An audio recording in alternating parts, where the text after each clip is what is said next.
سلامات يا سيد الرجالة. هحكي لك حكاية مثل بيقول دقة بدقة ولو زدته لزاد السق. بقى السقة ده راجل كان موجود في مصر زمان، كانت وظيفته انه يلف على البيوت ويخبط ويدي للناس المية اللي هم محتاجينها طول اليوم. يعني وظيفته انه يملى للناس ميه، وما اعرفش اذا كانت وظيفه السقه دي موجوده في بقيه البلاد العربيه ولا هي وظيفه كانت موجوده في مصر بس. المهم ان السقه ده كان موجود في مصر، وفي احد البيوت المصريه كان فيه اب وابنه وبنته، وكان السقه بيعدي عليهم ويخبط ويملى لهم الميه اللي هم محتاجينها طول اليوم. كان السقه لما بيخبط الاخ هو اللي بيفتح الباب، وبعد شويه وقت الاخ يسافر علشان يشتغل.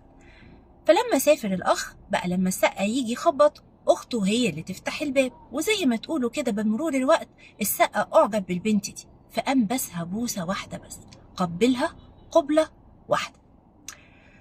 فالبنت قالت لباباها السقا لما جه عشان يملى لنا المية بسني بوسة واحدة. قال لها طب استني، واستنى لما أخوها رجع من السفر وقال له أنا عايزك تقولي الغلطة اللي أنت غلطتها في الرحلة بتاعتك دي.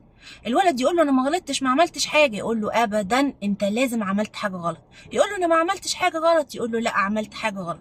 لحد ما الولد او الاخ اعترف لابوه انه في بنت عجبته، ولما عجبته البنت دي هو بسها بوسه واحده بس. قال له شفت انت بوست البنت اللي عجبتك بوسه واحده بس، عشان كده السقه بس اختك بوسه واحده بس، ولو كنت زودت كان السقه كمان هيزود. ومن هنا جه المثل اللي بيقول دقه بدقه ولو زدته لزاد السق.